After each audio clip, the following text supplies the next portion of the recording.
All right. Good evening, good morning, good afternoon. I did that completely in reverse, but that's okay. I hope everybody's doing good. I know that last week was a big hectic for a lot of people, and I hope that those that are watching in video land, your power was restored quickly and you were able to resume normal life as much as you can during this age of COVID. But um, I am a bit late update or uploading the lesson or the lecture, so that's why I'm doing it now. I was trying to give everybody an opportunity to get their power back and to get access to a computer. So that's why it took as long as it did to get this uploaded. So we'll go ahead and share my screen here, and we will um, maximize this. There we go. And we will go to slideshow, and then we'll do that. Bam. All right. So last lecture, we learned about the Gilded Age, Reconstruction, the Wild West, and the role that the Indians played in the Wild West as well. So we learned a lot. There was a lot of information to process, but we're leaving the Gilded Age and we're now entering a time where the world is just in complete turmoil. And it's not just in the United States. The United States has a series of problems that it is certainly dealing with and that it has to sort out. But the rest of the world is kind of being plunged into chaos. And the reason for that, World War One. World War One starts, and literally every European country at the time was brought into war. And we're going to talk about not only the role that the United States played in World War One, but we're also going to talk about World War One on a whole, because I really kind of feel like World War One is one of those topics that really isn't discussed a lot, and because of that, there isn't really a lot of knowledge uh, being passed around. So I'm going to go through what I know and some of the little tidbits that I've learned throughout my time doing research on it.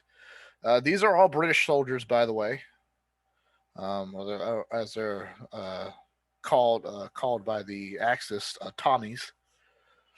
Uh, this is what a trench looks like, and as you can see, it's kind of muddy, right?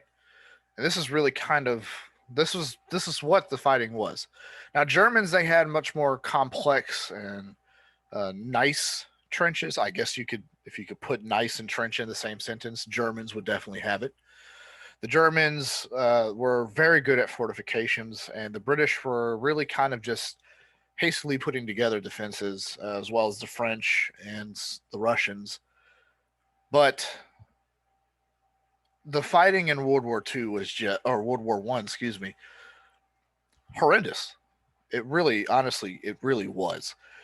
The life expectancy of a soldier on the front lines was a matter of weeks, maybe even a month. If you survived the war and you survived the trenches, you were left a broken man. There was very little of your personality left because everything else had been ravaged by war, and it's a reality of the situation, in particular this type of fighting. All right, so president at the time of World War One is Woodrow Wilson. If any of you have been to Washington D.C., you know of the Woodrow Wilson Bridge, which was named after Woodrow Wilson, obviously. Okay, so he's elected president in 1912. War doesn't really start to kick off until around about 1914, though. So it's about 2 years before World War One is in full swing. Okay, he believed wholeheartedly in democracy and economic stability. Okay, and he really wanted to keep the United States out of pretty much anything. If it wasn't in our backyard, he wasn't really worried about it. And that was kind of an ideology that really resonated with a lot of Americans at the time. There were issues that were going on in the United States that needed to be sorted out. People didn't really care about a war that was happening overseas. And it's kind of like, to use in modern terms, the war in Afghanistan. A lot of people are still wondering why we're there. A lot of people are still wondering what's the point of us being there. Their problems aren't our problems, and that's something that, to use the word again, resonates with a lot of Americans today. This is kind of what these people felt in 1912 or 1914 when the war was, kicking off. So, and nationalism. Nationalism played a huge role, not in just World War II. It also played a huge role in World War One. Nationalism is basically a strong sense of pride in one's country. Okay, like for most of us Americans, we're proud of our country. We're proud to be American. However, there's a side of that.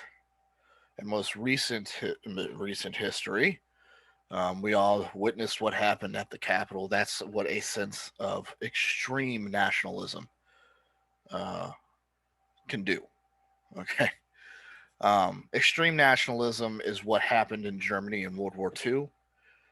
Extreme nationalism is what happened in World War One with the murder of Archduke Ferdinand, or the assassination of Archduke Ferdinand by this country right here, Serbia. Um, there was a lot of drama happening between Austria-Hungary and Serbia at the time, and an assassin who had extreme pride in his nation went and assassinated the leader of Austria-Hungary. As a result, the entire world goes to war. one one little tiny action changed the course of history, and thousands, if not millions, of lives were affected as a result. So to go back, so this is what it would have looked like 1914, right? Germany, pretty big. Germany, Austria-Hungary's pretty big. Italy's got some pretty big stuff there. Russia is reaching all the way over into here. We all now know that Russia does not actually have all this territory anymore. As you can see, Russia has been cut off. You've got the Ukraine, Belarus, Poland is a thing now, and there's Hungary. But a lot of other different countries were broken up and created after World War One.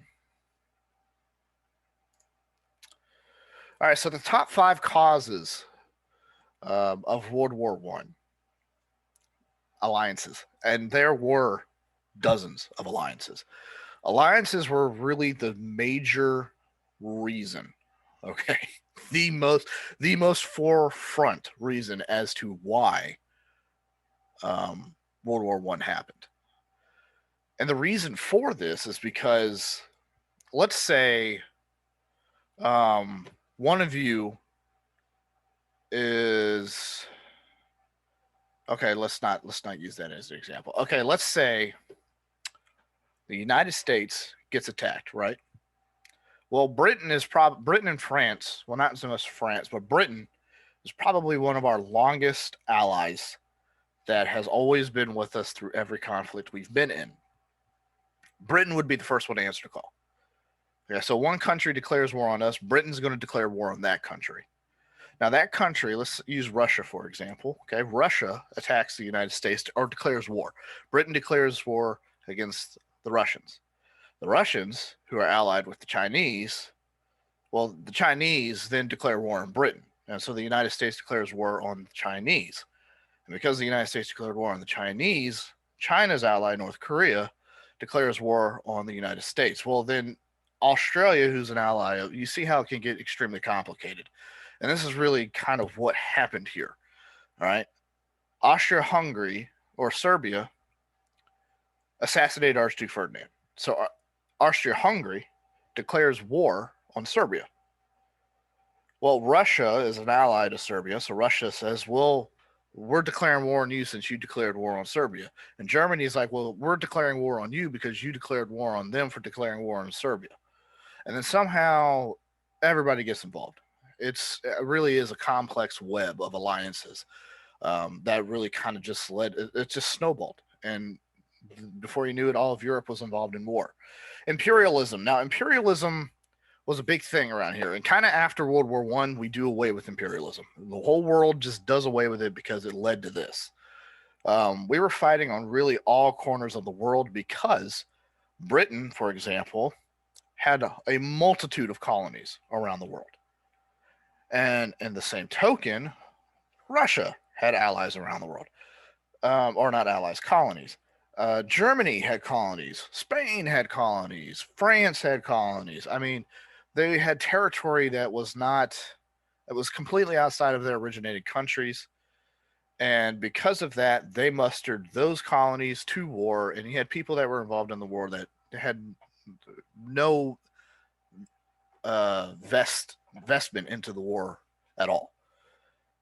And so, really, imperialism is just a practice of colonizing, okay, colonization. That's kind of what led to America being a thing, right? And colonization, imperialism, taking over, things out there.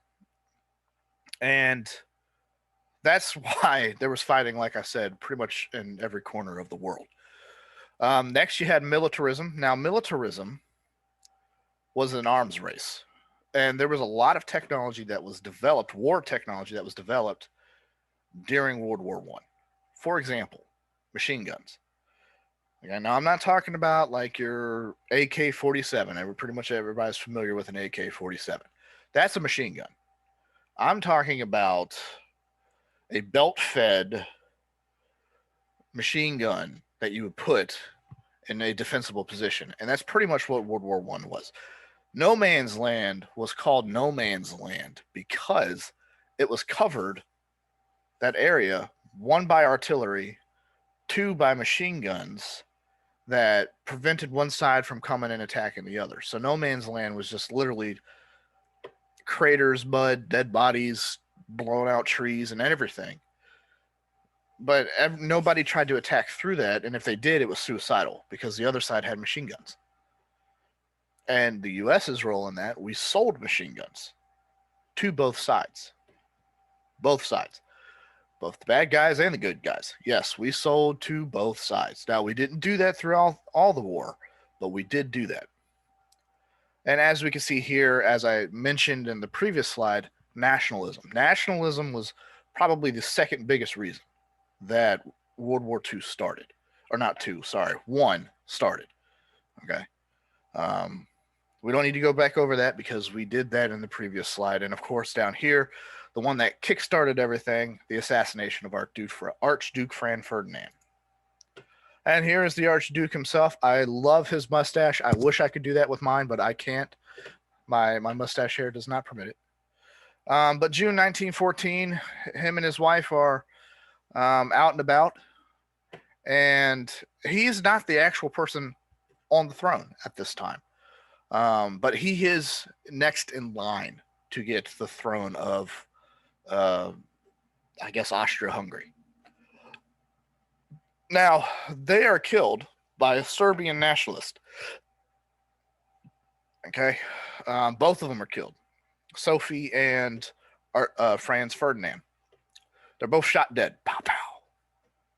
And on my birthday, nonetheless, June 28th, Austria declares war on Serbia. And this is where that tangle of alliances comes in. Okay? Russia, who was an ally of Serbia, comes to the aid of that small country. And Germany, who was backing the Austria-Hungary, backs their ally. And then France, who's allied with Russia, declares war on Germany. And it just snowballs. But something that also isn't really told, at least not often, Germany, they got stuck with the blame for the war. And the reason why is because Germany was honestly pulling all of the strings. Germany was allied with Austria-Hungary because they were one of the two more powerful nations in Europe at the time. Germany wanted war because Germany wanted more territory for its country. This is where that imperialism comes in, right? And so they were kept egging on Austria-Hungary to start the war first because Germany didn't want to be the ones to start it. And well, they got their wish. The Serbian assassin kills Ferdinand and Sophie, and then Germany's got their war. So the war begins, 1914. These are your allied powers: Britain, France, Russia, Italy, and the United States. We don't enter the war till 1917. We're fashionably late, as usual, when entering world wars. We're fashionably late, but we pack the oomph to finish the fight. Italy doesn't enter the war till a year after it starts in 1915. And right off the bat, you have the Central Powers: Germany, Austria-Hungary, Bulgaria, and the Ottoman Empire. Now, the Ottoman Empire is in the Middle East. Okay, so that just tells you we've moved out of Europe and we're now in the Middle East. But those aren't the only ones that are fighting, because there are colonies. There's fighting in Africa. There's fighting in the Pacific, in Indonesia, and Australia, and places like that. I mean, there's fighting happening all over the world. Now, I like to talk about very important battles, and the Battle of Verdun is probably one of the more important. Okay, because the French, I always like to help to try to redeem the French, because the French always get the worst end of the stick when it comes to history and how they are remembered. Because, spoiler alert, French surrendered Paris in World War II. Okay. And the French are always given bad credit for that, but everybody seems to forget how awesome the French actually are. And this is an example of French tenacity. The Battle of Verdun is probably one of the more famous battles of World War One, just because of how long that battle actually lasted. This is one battle. Okay, just keep that in mind when we go through the information here. One battle. This is it. So German forces are trying to cripple France. And what this whole point is here, this is the French lines right here. So when the Battle of Verdun starts, the solid red line here, that represents France's the front line of France. This is the territory that France is trying to hold and keep the Germans from penetrating deeper into Europe. Now, when the assault starts February 24th, no, the assault starts the 21st, okay?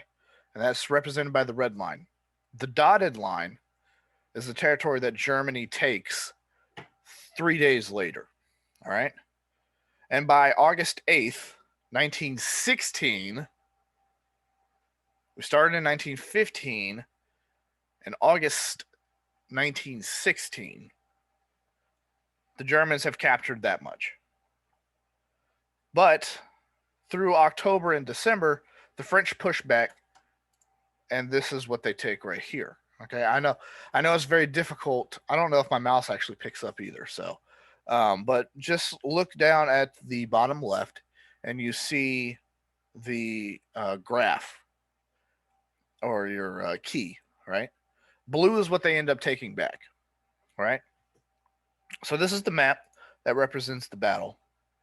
But if we go back, let's look at the information here. Okay, so the Germans want to knock France out. They want to bleed France of troops so that they could take that side and get around the British, because the British in this era are the only ones that are fielding professional soldiers. And what I mean by that is that, like our military now, when you join the military now, you go through something called basic training, where you learn how to fight, you learn how to maintain your weapon, you learn how to follow orders, formations, fighting positions, things of this nature, and then you go into a job that you have in the military, whether it be infantrymen, infantry, armored, recon, aviation. It doesn't matter. You're going somewhere in the military, and that's going to be your job. You'll be in the military, but you'll know how to fight using tactics that everybody's taught. And that's what Britain did. Britain had soldiers that was their job. They joined the military, and that was their career. Okay, these were guys that were trained riflemen, trained machine gunners, trained mortarmen, artillerymen. They were very, very good. Okay, and the Germans could not break the British lines. They tried, and the British were the ones giving the Germans the most problem. The French, it's not that they weren't, and this battle certainly goes to show how tenacious the French can be, but They were not they were not the same caliber of soldier as the British. So the German plan was to knock the French out of Verdun and use that momentum to swing around towards the rear of British lines and attack them from both angles, and effectively pincering the British between two attacking forces. However, that plan did not come to fruition because of the French. Now, um, this battle lasted 10 months. That's nearly a year. Okay, 2 months shy of a year. 10 months for this one battle. And both sides would end up having more than 600,000 casualties in this single battle, which just puts into perspective how many people were actually dying. This one battle, I mean, granted, it almost took a year, 600,000 on both sides, which is just insanity to me when you think about it. Over 1 million artillery shells are fired in this single battle as well. And artillery was just a devastating weapon that was used by both sides. There are pictures, I should have put one in here, of like piles of leftover brass shells from artillery shells. Just spent cartridges that they were, I mean, piles, tall piles, taller than me and you, probably taller than the house that I'm currently in. I mean, these were just gigantic piles of spent artillery shells. Despite this major battle, the French held Verdun. And the famous phrase, this far, no farther, really kind of comes from this battle. I don't know if any of you have watched Star Trek, The Next Generation. I think it was, I can't remember. It was, anyways, it was a Star Trek movie with Patrick Stewart. And he uses this line, this far, no farther. This originates from the Battle of Verdun. And if you've heard that before in a movie, you know, the line must be drawn here, this far, no farther. It comes from here. Because that's what the French commander that was overlooking this battle, that's what he said. When they started to lose territory, he marked a position on the map and he said, this far, no farther. And the French held that line. They did not break, no matter the casualties that they suffered. There were men that were being rotated out literally every single day because of just the horrors that they saw on this front line. They were rotated out every single day. New bodies were coming in and they were being rotated out a day later. But, I mean, the French held against massive resistance. So that just goes to show. And again, I hope I'm doing the French justice here, because that's my goal. I want to give the French some justice here because I feel like they deserve it for the battle, for holding Verdun. And this is the map that I, again, said, just take a moment, study the map if you want to. There's not going to be any questions or anything on it. But I just feel like this is an important. Also, note how many forts there are. Fort de Mon, right here. Fort de Mon. I'm pointing at it on my screen like you guys can see. Sorry. Fort de Mon. That was the first fort that the Germans took. But the French knew that the Germans were going to occupy that, so they destroyed the base as they were leaving. There wasn't really much left for the Germans to actually utilize. And they held the line. They held the other forts that were there. I think the only other fort that they lost was Fort Vaux, right here. So Fort de Mon and Fort Vaux, I'm probably saying Vaux wrong right there. Vaux, I think that's what that says. But yeah, very important battle. So the Great War. These are names that the World War I is actually called as well. Okay, the Great War, the war to end all wars. Obviously, that name doesn't actually end up to be true because unfortunately there was another world war that would happen not even 20 years later. The European War makes sense as most of the countries involved, they were in Europe. And of course, World War I, which implies the entire world was fighting. And for one point in time, yes, countries from all over the world were involved in fighting in World War I. So the Americans really, as we talked about beforehand, The Americans really weren't interested in what was going on overseas. They didn't see why they should care.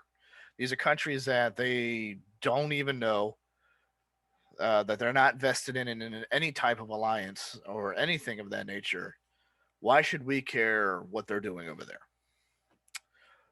But leadership felt war was coming. They felt that. They knew that they weren't going to be able to stay off the war forever, that the United States was going to eventually have to get involved. And so a prep preparedness movement started. All right. And this was like some of the, as you can see, the political cartoons here,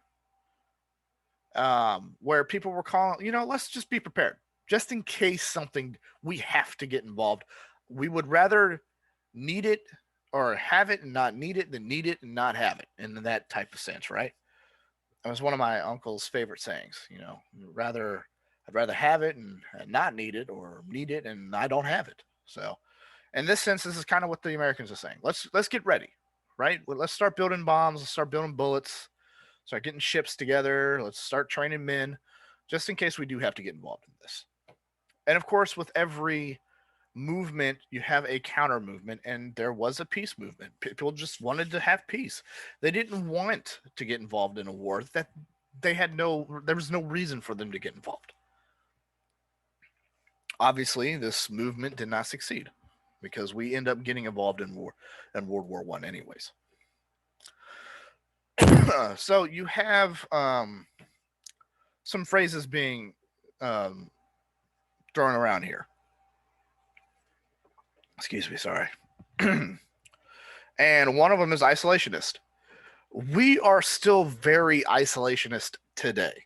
Okay, we believe that we don't need to be the world police. Well, a lot of people do, and some people don't. Some people still have that same ideology that was adopted by Truman, which is to stop the flow of communism. People still believe that. People believe that we should be very vested into South Korea, that we should try to have peace as much as we can with China and Russia. But not only that, we should police them. We should keep them where they are. But then there are those that also say we just need to stay out of it. And that's kind of what some people did here in World War One. They were isolationists. They didn't want to be involved in the war. They didn't care what was going on over there. It's not in our backyard. Why should we care? And you had people that were the interventionists who believed we should get involved. We should get involved and help the Allies stem the flow of evil. Is one of the pitches that could be said here. We need to stop the evil from spreading. And then you have internationalists who, oh my goodness, okay, um,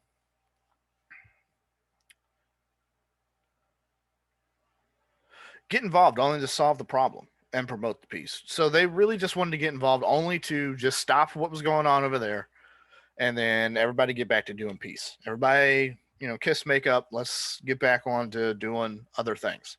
Let's just stop fighting. Basically, they wanted to act like a parent. Children behave, separate the kids, and send both of them to timeout, and then come back and hopefully we can have peace. It's kind of what the internationalists wanted to do, and not a bad way to go about things, but not the best way to go about things either. You know what I mean?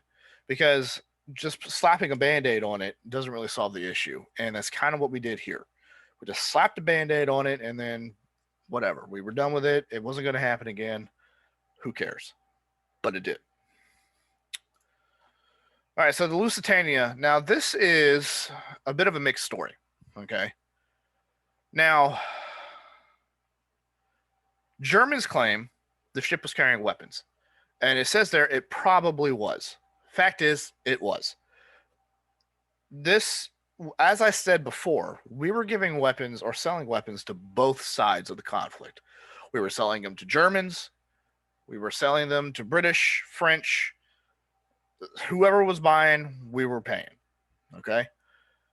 Towards around about 1915, war's been going on for a year. We kind of decide, okay, let's start selling to just the British and the French and the Russians. Really, let's just start selling to them. It's not the Germans. They're not. No, let's not start. Let's not sell to them anymore. right? And so German U-boats, which for those of you that don't know what a U-boat is, it's a submarine.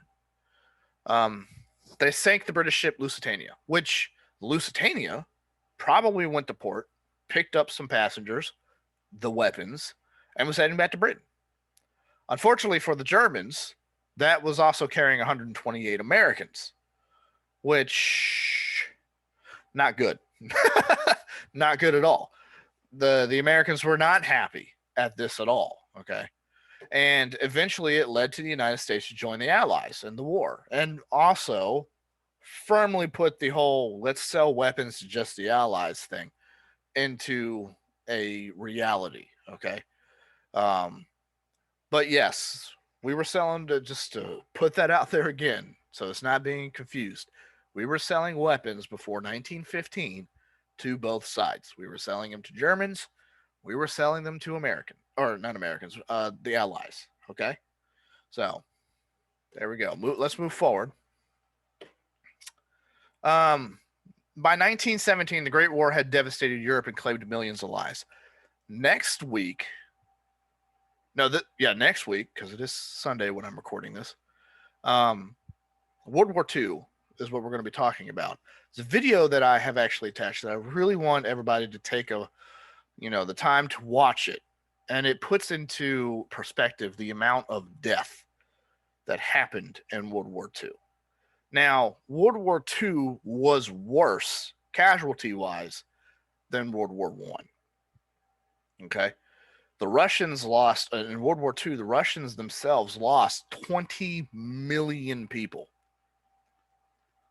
which is a huge portion of their population. Now, that half it is what happened in World War One. Millions did die in World War One, yes, but not nearly on the scale as World War Two, which again just puts into perspective how devastating these wars were. Yes, the Great War devastated Europe. There were economies that were left in absolute shambles. Countries completely just obliterated, towns and cities, nothing but ruins, and graveyards that were being filled with civilians, soldiers, and everyone alike. It didn't matter. Um, this really was a catastrophic war. And it was because of the development of new technology that really kind of led that. Artillery shells that were able to fire for miles. You take it here, fire it. The shell will hit miles away. This was technology that was developed in World War One. Machine guns, but not only that, airplanes, tanks started to make their way onto the battlefield as well. And with the introduction of planes, they had a whole new battlefield that was in the sky, dogfights, and you could drop bombs on Allied positions. They literally pick the bomb up and hold it over the side and drop it. But this is just new technologies that just made it incredibly easy to kill somebody in these wars. Tanks were just a completely new, terrifying technology that the Germans had. They didn't. Whoa, where does that come from? The British unleashed them. They were called land crawlers, and they were just as damaging to the crews on the inside as they were on the outside. Yeah, but all of this is made possible by industrialization, which is what we talked about in the last lecture, or at least the Gilded Age, which was Gilded Age / industrialization. All these new industries that were popping up, these new corporations, they were all they made all this new technology possible. All these new tanks and new munitions and aircraft and things of this nature to sell. So yeah, we definitely see how warfare changed after industrialization.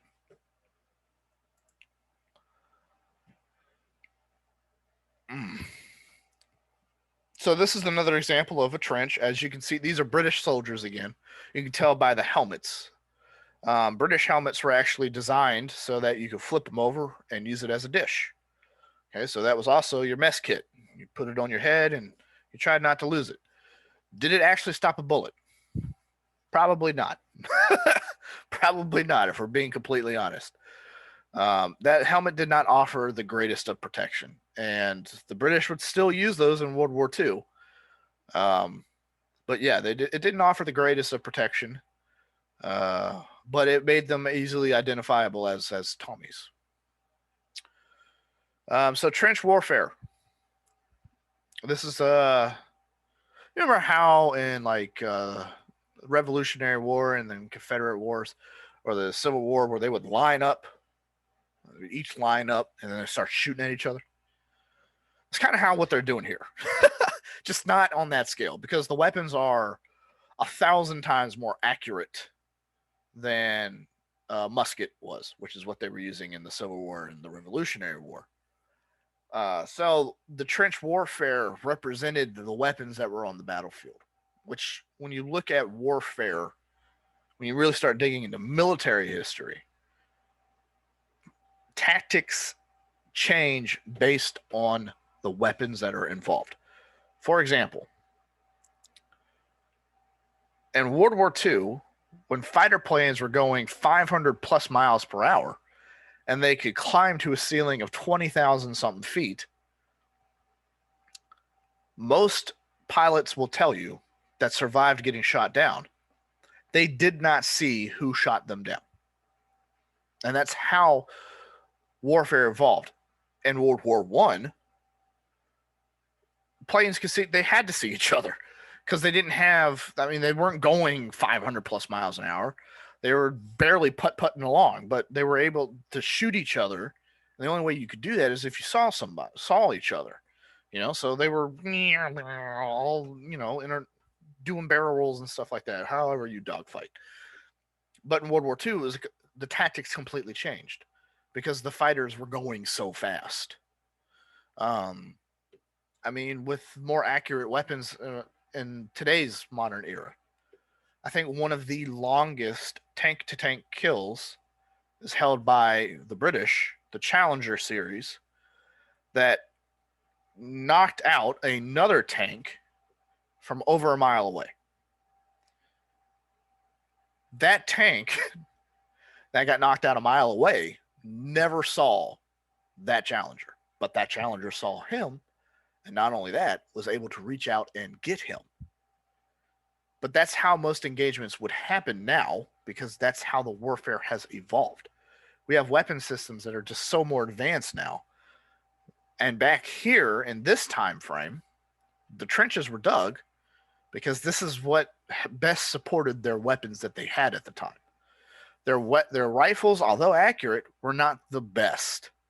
Their machine guns, while great, were not the best for advancing either. You could not rapidly assault a position with a bolt action rifle. That means every time you fired, you had to cycle the chamber.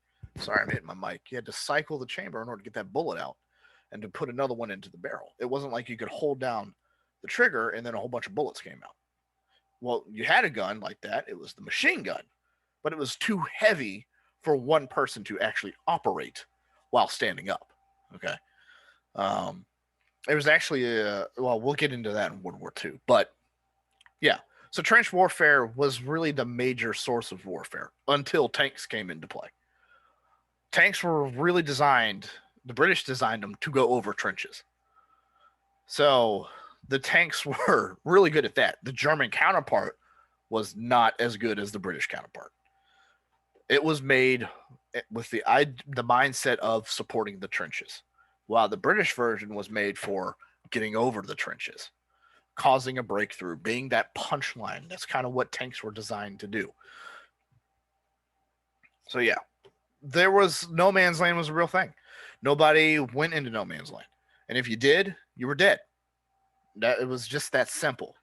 Because there was machine guns watching, snipers were watching, riflemen were watching, artillery was watching, airplanes were running reconnaissance. If they spotted you, they would fire a flare. Someone's in no man's land. And then artillery would just barrage no man's land because if it was one person, there's probably others that were following. So it really just this style of warfare, it was really a stalemate for months. There breakthroughs that happened, it was very rare. But yeah, definitely not a fun place to be. So these are some of the trenches that were dug during World War One.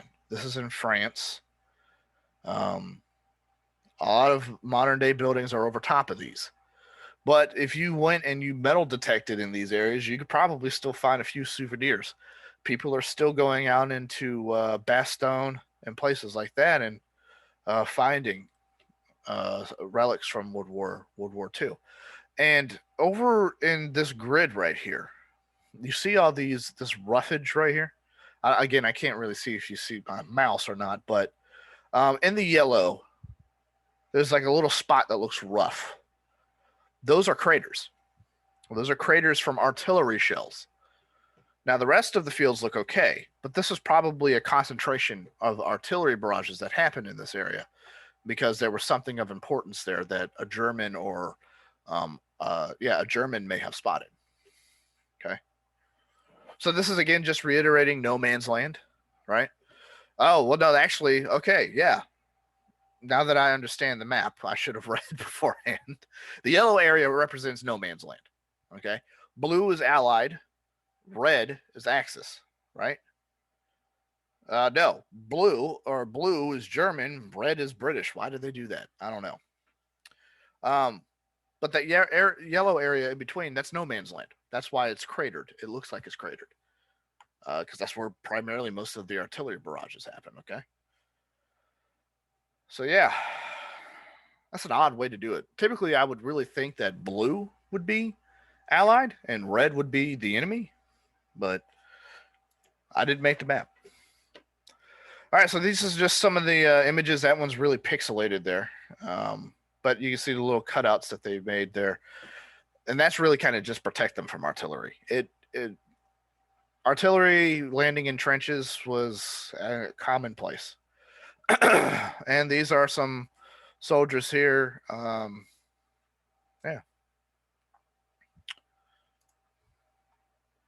So some of the new weapons that came to existence during World War One. U-boats. Germans loved U-boats, and they did not only just use them in World War One; they used them in World War II as well. And you had machine guns that were invented. These were brought up to suppress an area. That was pretty much what it is. Grenades. We all know what grenades are.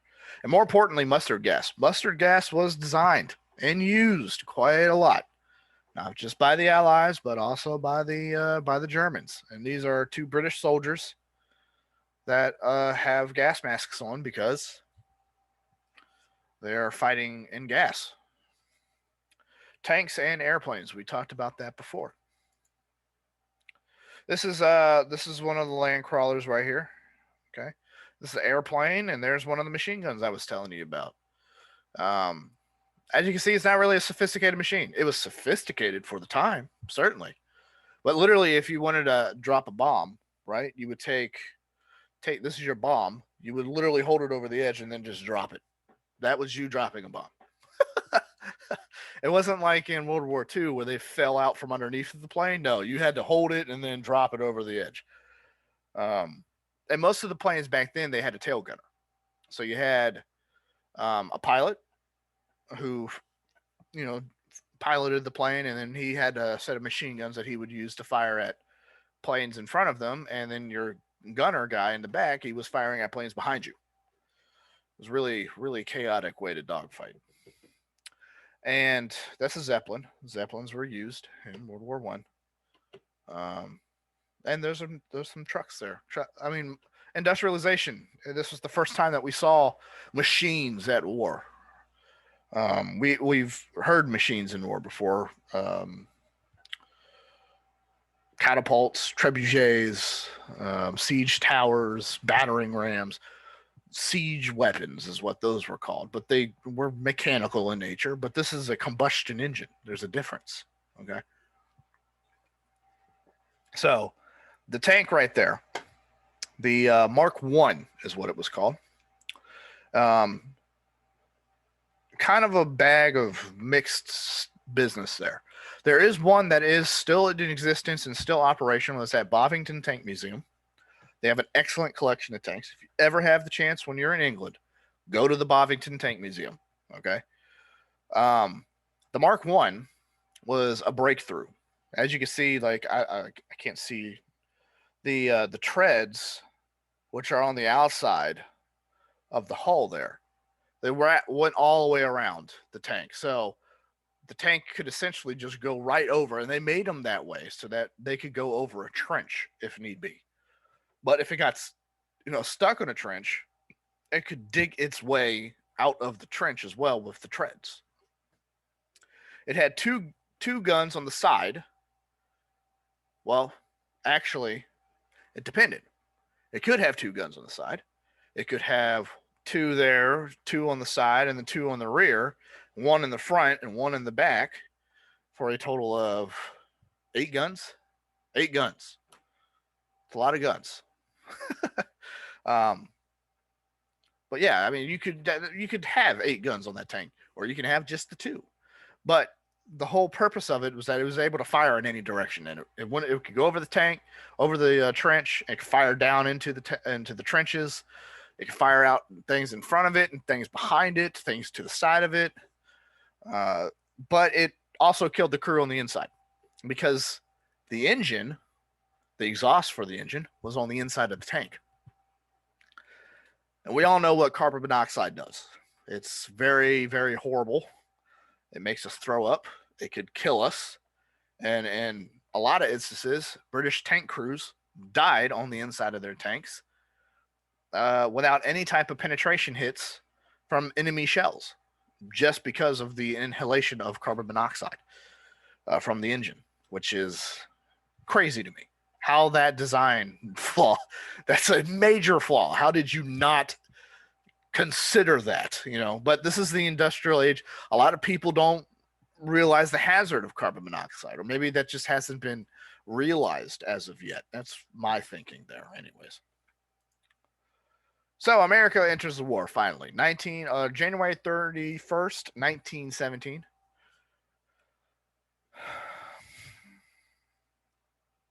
So Germany informs the United States that the Sussex Pledge, which was an agreement to give warning before sinking merchant and passenger ships. This was done after the sinking of the Lusitania. So by February 3rd, which 3 days later, U.S. is like, fine, we cut off diplomatic ties with you, sir. And an astounding power move, by the way. This is just completely left field. I don't know who thought of this move, but this was a power move right here. The Zimmerman Note. Okay, if this is your first time hearing of the Zimmerman Note, take word. Germany apparently read up on our history and realized that Mexico was really salty with us because of the Mexican-American War that we fought with them.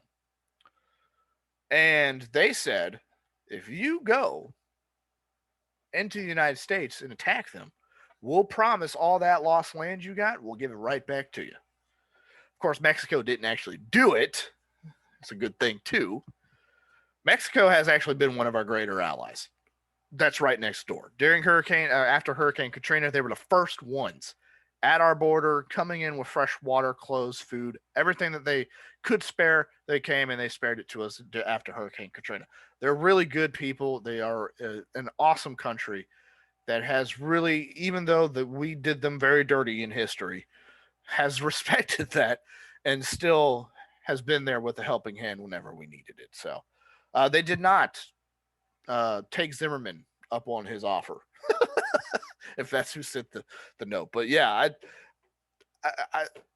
I'm baffled every time I read about that, because it's just like, who in Germany was reading our history and was like, we should talk to Mexico? They probably would like to have that with the United States.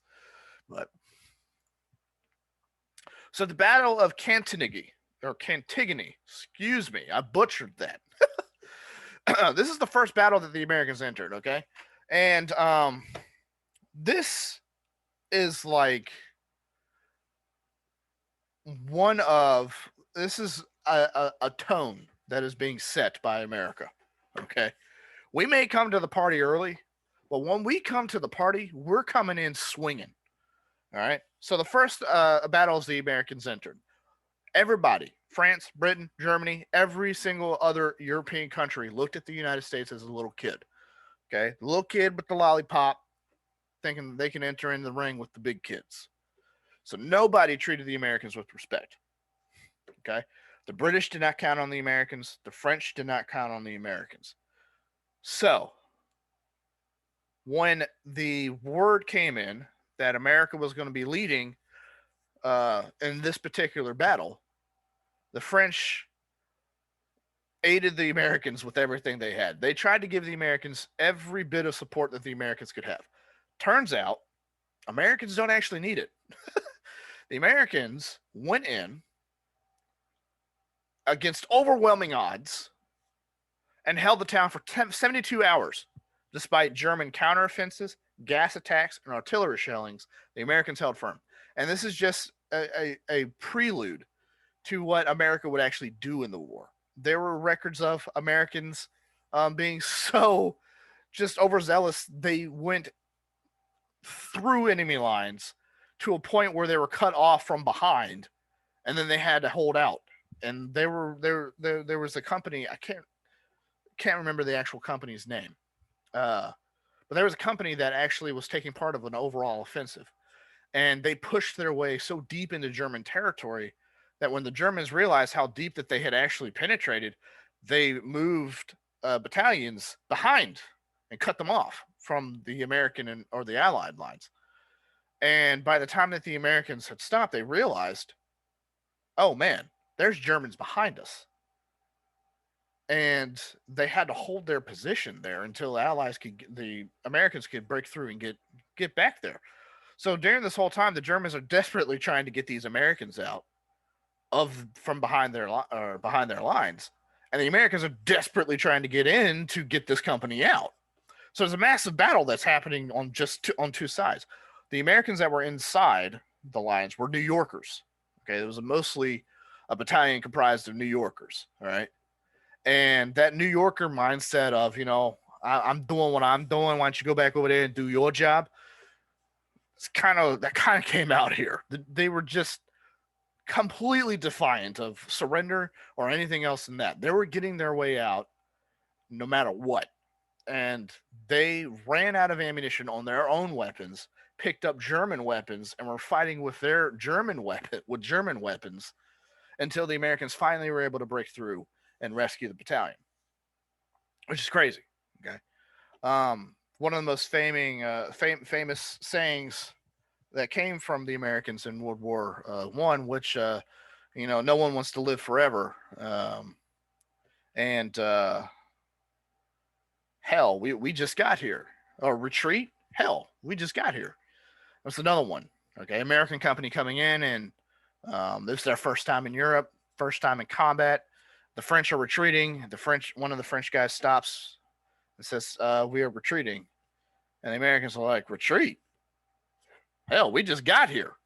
And they pick up their weapons and they go to the line, and they stopped. They stopped the Germans dead in their tracks. And this is just the way that the Americans did it. And I mean, after this point, America is really was severely underestimated, but widely respected by the Europeans after this war. So this is the battle here, okay? Which this is.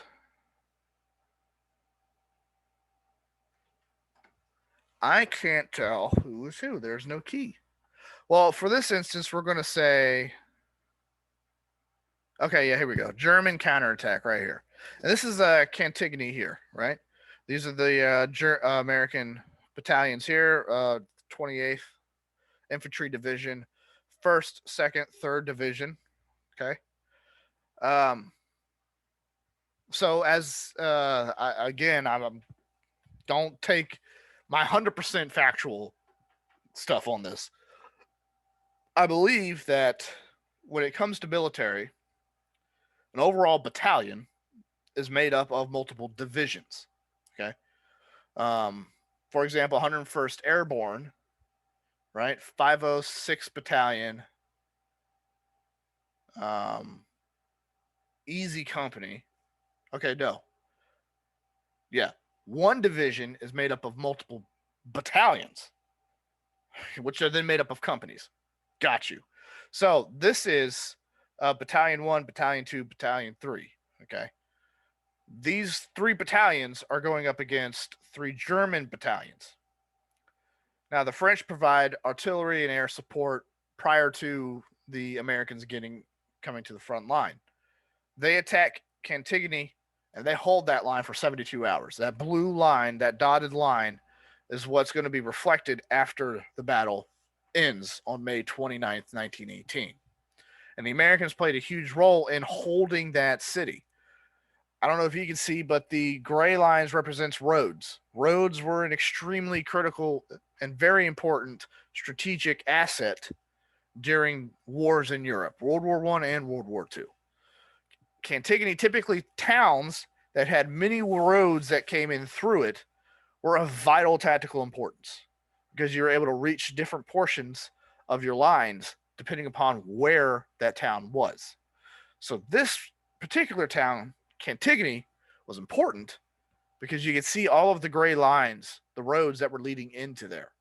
Which means if they pushed past Cantigny and let's just say they got to Malpart or from Fremicourt, I can't speak French, but yeah, let's just say they got into there. Cantigny could supply them with a road that led directly to there. Munitions, gas for vehicles, new infantry, all of that stuff could be provided, which is why this town was important. And this is just a political cartoon. Once the Americans found out about the Zimmerman note, which the Mexicans kind of just gave over, like, hey, Germany sent us this, by the way. These are some of the that was a political cartoon that came of it. Okay. This is what a U.S. soldier would have looked like going into the war. We look at it and we're just like, where's your protective gear? Where's your gear, bro? And that is his gear. It's not bulletproof. It's completely cloth. Probably sucks in the heat and probably doesn't keep any type of heat in, or yeah, doesn't keep the heat in and probably doesn't keep the heat out either. You know, like one of those uniforms that you would get. I remember when I used to be a corrections officer, that uniform let the cold right in, but it was stuffy as I don't know what if it was hot. So it was probably something like that. So the United States has been secretly behind the scenes trying to influence how the war was going to go. They wanted to try to give munitions to the Allies, like give them weapons to fight with, and hope that they sort it out themselves. This didn't actually happen, obviously. So the United States enters the war. So they had a new system of conscription. Yes, we did not have professional soldiers. Britain and Germany were really the only ones that had professional soldiers. So these soldiers were basically taken in with selective service. Everybody now, when they get to 18, has to sign up for selective service. There is no such thing as a draft anymore. But in the event that something happens and we need a massive amount of people, we have a system in place to allow us to get the numbers that we need without implementing a all men must serve type of deal. Like in World War II, there was a draft that was implemented, and I believe in Vietnam, there was also a draft that was implemented. After that, we went back to a selective service where everybody fills out a form when they're 18. They get a little identification card that says that they've signed up with selective service, and whenever their country needs them, and it's a situation that deems it necessary, they can be called forth to serve. Okay. But there are situations that prevent that from actually happening. Like, for example, me, I signed up with selective service, but I could not be pulled because I'm the only child of my family. So if I was to die, my bloodline stops at me. There is no more of my family after I die. Because I don't have another one of my blood to continue, which is kind of something that happened in World War II. I'm getting off topic here. Sorry. I apologize. I could talk about World War One and World War Two for literally ever. So, anyways, getting back to the topic at hand, 2 million of these conscripts join the Allies. All right, that's 2 million fresh soldiers that are being sent to Europe. 2 million soldiers that the Germans were really hoping were not going to join the war. However, we did, and Europeans had a ball making fun of us. They called us doughboys, Yanks or Yankees or whatever. I mean, Yankees was still, or Yanks were still won in World War II. But although we were inexperienced, our soldiers were extremely tenacious and had the utmost of highest resolve at getting things done. So this is just going over some of the minorities that were happening or that were in the war. 400,000 African Americans were drafted. Yes, we had a draft in World War One, of which 42,000 of these African Americans served overseas as combat troops. Now, one thing to remember when we're talking about World War One and World War Two, African Americans fought in both wars. The Harlem, I can't remember the name of the squad now. I just had it and it's gone. It starts with Harlem. I know that. Not the Globetrotters. That's a basketball team. But they were an all African American combat battalion. Extremely effective combat battalion, might I add. But even though it says we drafted 400,000 and only 42,000 actually served in combat, some of you might be wondering, what were they actually doing? Segregation existed thanks to Jim Crow in the United States, and it applied in the military as well. Whites thought African Americans were ineffective in combat. They legitimately thought that, and they thought that they had legitimate science to back that up. So, most of the African Americans that were drafted, they served in support positions: quartermasters, cooks, mechanics, anything that didn't require an absurd amount of what whites would consider over concentration. Okay, or not a lot of stress like combat would. They felt that whites were the only ones that could handle severe combat. How wrong were they, though? I mean, how wrong were they? Some of the most decorated people in military history, some of them are African American. I could talk about how morally wrong it is to stop somebody from serving in their country. But I have to also remember, and for those of you that are watching in Videoland, this was considered the social norm at the time. And while it may not be normal to us today, it was normal for them back then. So we can't be too critical of what they were doing back then. We can look at it and we can pass judgment upon it, but we have to remember this was kind of normal for them. Does it excuse the behavior? No, but it was normal. It's a weird road to go down if you want to go down that road. But yeah. All right. So women also served in the United States, or not the United States, the armed forces, but they served in non-combat positions. And combat-related positions has not been a door that has been open for women until modern day. I mean, Marines just opened up that door for women. Women can serve in combat roles now. I think the Army is allowing that as well. Actually, I think all branches of the service are allowing that to happen now. Before it was just that was a men's club. No women were allowed in combat. But that obviously is not a thing anymore, which I'm all for. So one thing that did happen in World War One and World War Two Women filled industrial jobs. They were seen in the metalworking plants and stuff of that nature, taking the jobs that the men had left to go serve war. What is it? Rivet. I swear, every time I get ready to say the name, I forget the name. I will think of it and it will come back to me. But she's on the poster going like this, we can do it. Um, that was World War II. It's happening in World War One. So there you go.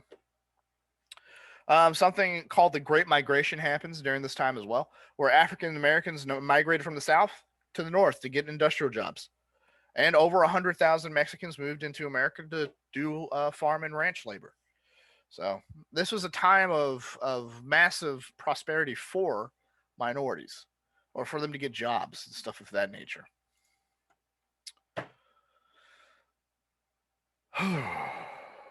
So, just like in World War II, in World War One, you have like a massive home effort happening to conserve, to really try to help make sure that the troops are getting the best that they can get. Okay. The country is prioritizing troops over civilians at this point in time. Is that something that should happen all the time? You be the judge. I am of the stance that if you fight for the country and you have been in combat and you have been left permanently scarred as a result of it, you shouldn't have to worry about anything for the rest of your life. That's how I feel. My grandfather served in Vietnam. He was a master. He retired a master chief. Um, and he has not. He started his own construction business. Um, but he's well off now that he doesn't have to worry about anything at all, and that's how it should be. You know. Um, During this time frame, it's really not necessarily taking care of them when they get home. They're trying to take care of them when they're overseas. So wheatless Mondays, meatless Tuesdays, high price on farm produce to make sure that all of the freshest stuff is getting overseas for the soldiers. Okay. We are conserving. And this happens in World War II as well. My grandmother will actually tell you the story. Well, she was born in 1945, so she doesn't know. But she does know that her mother used to tell her of the times that the struggles that they had during World War II, because they had to conserve what they had, and most of their crop was being sent immediately uh, to the government for the government to then send overseas. So most of the money, because what they would typically do is they sell a portion of it, and then they would survive off the rest until next harvest season. That wasn't happening in World War II. Everything was going because everything had to go. There were still things that you could not purchase. Coffee, you had to ration of. Milk, you had to ration of. And you literally had a card that you would get every month, and that was your allotment for the month. You could only get 2 of that a month. Which this is not on that scale, but this is kind of happening here. Okay, so War Industrial Board is coordinating materials to make sure that it's getting to where it needs to go. They were telling businesses, though, you can't make this, you need to make this. There's a famous saying by Franklin Roosevelt, who, he's asking, when are we going to get into the war? The government and World War II. And the government's like, well, or, his war leaders are like, well, we don't really need to. And he says, we need to be prepared, gentlemen.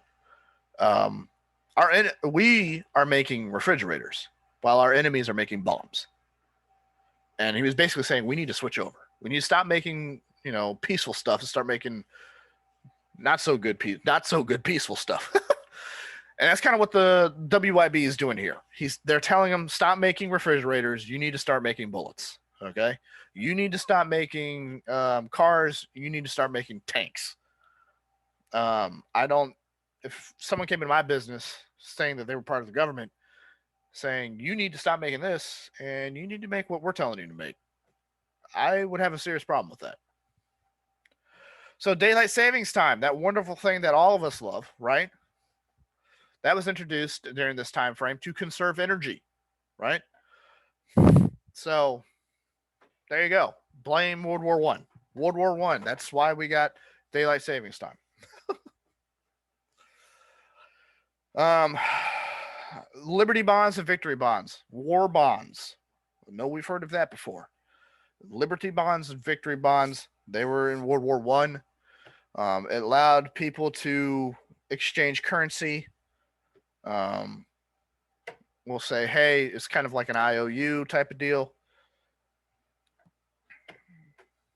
But yeah.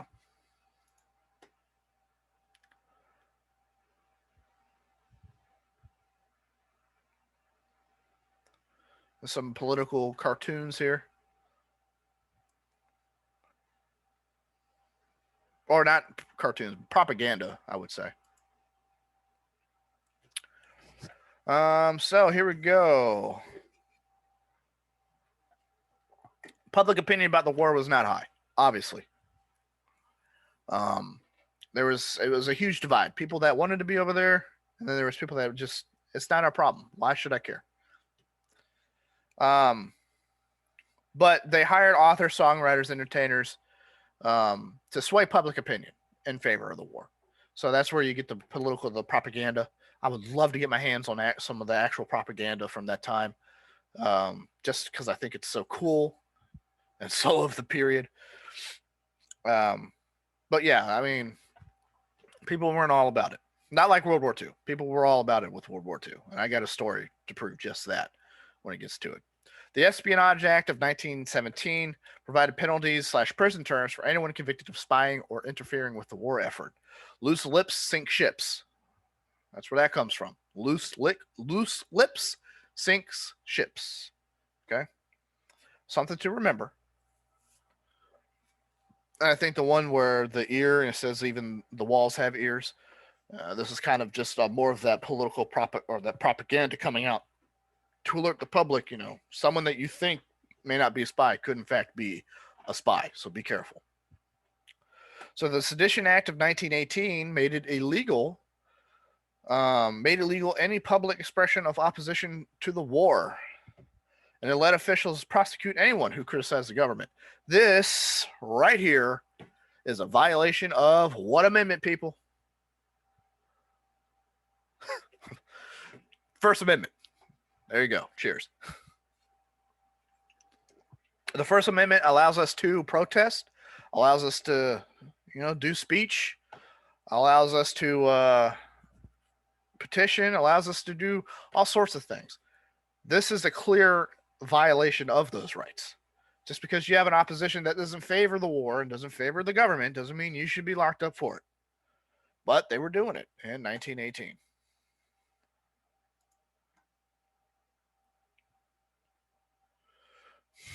So in 1918, something else happened. Okay, Russia broke out in Bolsheviks, and I don't know if you've heard of of Bolsheviks, but it is not great because it leads to communism. Okay, Bolshevikism is a disease that takes the country. Right, you have such a peaceful country, and then you break out in Bolsheviks, and then all of a sudden you become communist. In all seriousness, the movement was called the Bolshevik Revolution because the people, they were Bolsheviks. I keep saying Bolsheviks, but so anyways, Russia falls into civil war. The Tsar family is murdered, and there is a wonderful series on Netflix. Okay, it's a depressing series, but it is a wonderful series nonetheless. It's called The Last Tsar. If you have a chance, watch it. It explains the Russian Revolution or what happened to the royal family. Okay, because basically to tell you what happened in a nutshell, Russia was ruled by a czar, a king, basically, and basically the people were enslaved to the czar. Okay, now the people were getting really tired of being enslaved, and who wouldn't be? I mean, it's been for hundreds of years they've been enslaved to the czars. So they revolt, and the czar puts it down. And he says, "Listen, to prevent this from happening again, we'll give you a voice, okay? But we elect who's going to be in that position." So in a sense, he didn't fix the issue at all because he put a yes man in a position where the voice for the people. So a guy named Vladimir Lenin, comes up with the idea of communism. Okay. And him and a guy named Joseph Stalin launch a war against the czars. The czar. They kidnapped the royal family, and then they murdered the royal family. And it's really tragic because it's just really tragic. You want to find out about it? Watch The Last Czar. It's really great. I promise you. And the country reforms under the United Socialist or something. I can't remember. I can't remember what USSR stands for.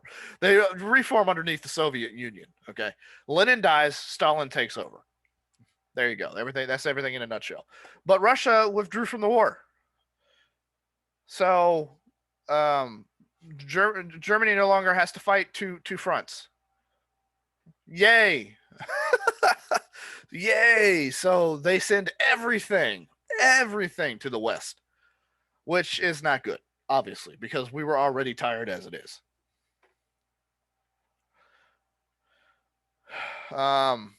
But as you can see, this is the front line on the 29th of December.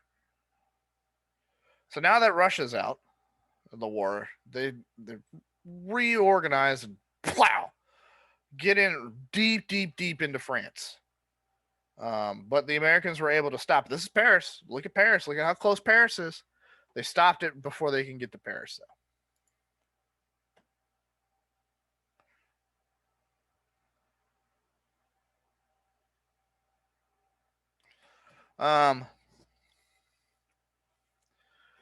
So this here, I'm not even going to try to say it. I know argon is in there. Okay. Meuse and argon. Sorry to any French people that are watching this in video land, which I don't think any of my students are French, but who knows. Largest offensive in World War II, or one. And this is what ended World War I, right? American led. Yeah, American led. 1.2 million American soldiers, of which 117,000 were killed. That is a massive amount of casualties out of 1.2 million. However, it brought it into the war. And it's known as the 100 Days Offensive. And it was probably one of the largest engagements that we had in World War I as well. Okay. Lasted 47 days and brought a close to it. Battle of Argonne Forest, General Pershing, who would have a tank named after him later, the Pershing tank, a heavy tank, assembled over 600,000 American soldiers and 40,000 tons of supplies for a massive attack between the Meuse River and the Argonne Forest in France. 6 weeks of fighting. That's 2 months. The Americans broke the German lines. Finally, right? One of the bloodiest battles in U.S. history, leaving over 26,000 U.S. forces dead. I'm not so sure about that. I'm pretty sure there are some that top that in World War II. I don't know. I'll have to look it up and we'll have to see. So the Great War ends effectively November 11th, 1918. An armistice is signed to end the war. Speaking of armistice, there was one event that did happen. 1914, December 25th, the Christmas truce. This, you might have heard of this. True thing, that did happen. Both sides playing soccer in no man's land. Singing Christmas carols and doing all sorts of things. That actually happened. It actually happened. With the loss of their allies, the German people forced the Kaiser to step down. So this is bringing an end to it. The Big Four met in Paris in 1919 for a peace conference to which Germany was not invited. Now we're beginning to plant the seeds here for World War II. Let's see if you can see which seeds are being planted here. President Wilson presented his plan, which is called the 14 Points. He based it on justice to all people and nationality and called for the creation of the League of Nations, which we didn't join, by the way, to prevent future wars.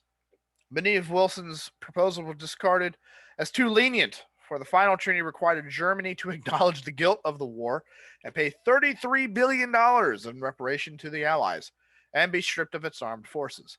So there are all the seeds that are planted in the Adolf Hitler's garden.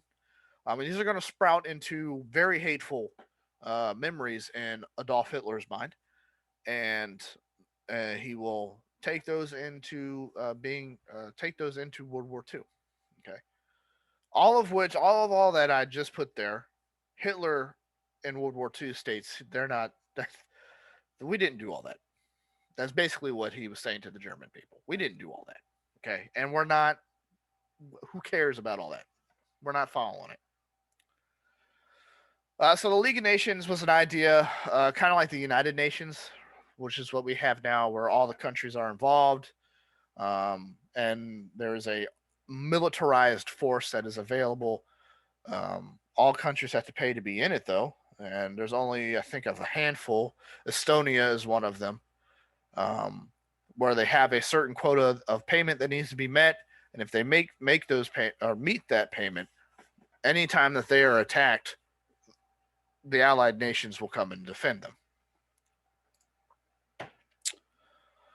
So, as we can see here, the Treaty of Versailles, 4 empires that were dissolved and 9 new countries were created. We saw the map where there was a lot of land and then a lot of country, and then we saw the other map which had a lot of countries. Excuse me. The U.S. Senate, led by Henry Cabot Lodge, refused to ratify the Treaty of Versailles. I guess I really don't know why they would refuse to ratify, why Congress would refuse that. And so the United States instead negotiated separate peace treaties with each of the Central Powers. And as I said, after the war, the United States would kind of be, this is it. These are the guys. If we ever have a problem, America's the one to call. We're going to pick up the phone. We're going to dial USA, and we're going to get in touch with the United States because they're the guys.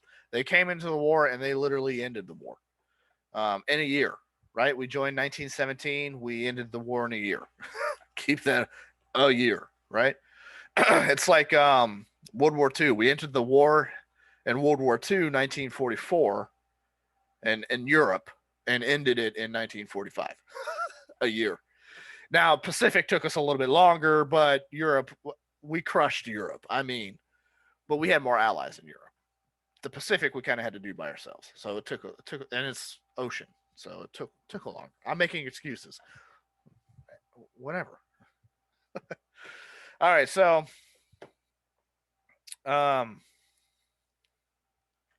American deaths total 112,000.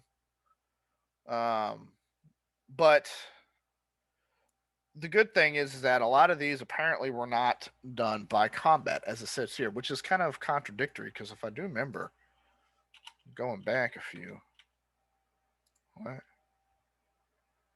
26,000, okay. 117, yeah, American soldiers, of whom 117,000 were killed or wounded. So this is kind of contradicting what is said in the contradictory. This is talking about afterwards. Okay, afterwards.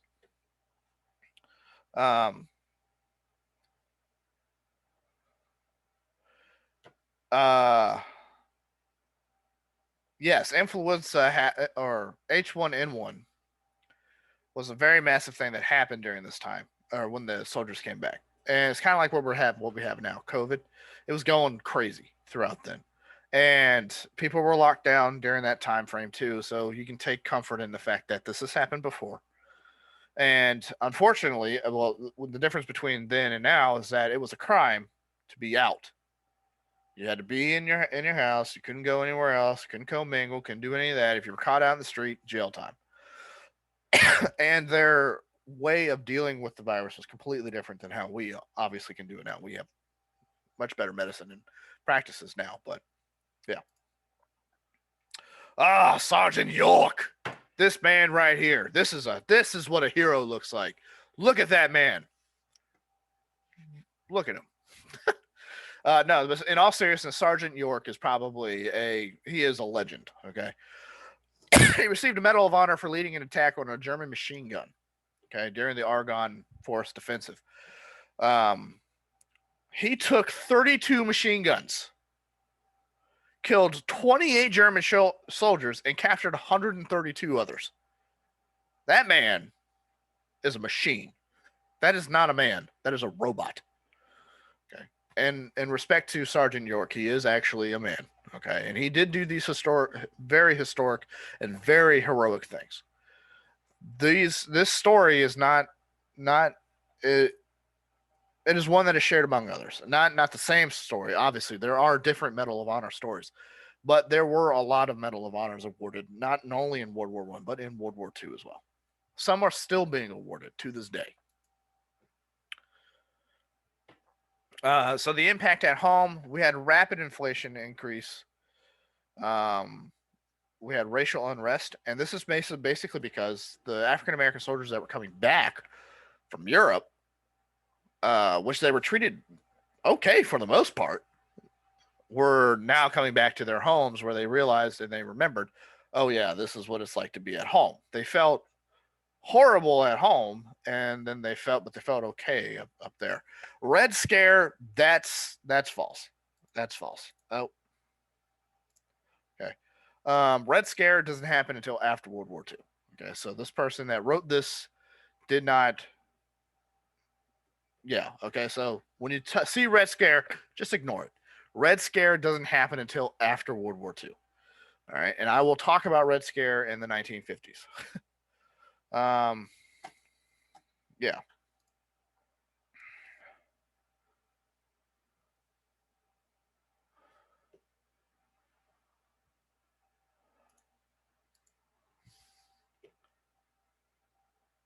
Where is the date on this? 1920.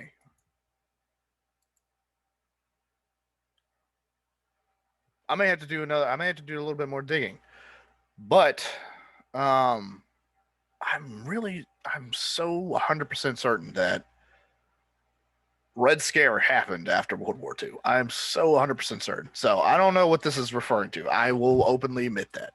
I don't know what this Red Scare was. Um, they all had the same face. So, but that is basically the end there. Um, I'll do a little bit more research on Red Scare. As I said, there must have been a different one that happened, and it's overshadowed by the other Red Scare that happened because it was a massive movement. We might have heard of McCarthyism, and the Russian spies that were caught in the United States during the 50s. That was really primarily the Red Scare. Okay. Everybody was scared of one another because Nancy next door could be a Russian spy. I don't know what this Red Scare is talking about, but if you want to do some primary research on your own, take the initiative, enlighten me. By all means, go ahead. Shoot me an email. Talk to me about what you discovered Red Scare to be. Um, if not, I mean, we might just have to do some research on the side and discover together. But anyways, I'm going to end the recording here. The next lecture is going to be on the 1920s, or AKA the Roaring 20s. Okay. All right. I will see you in the next one. Bye.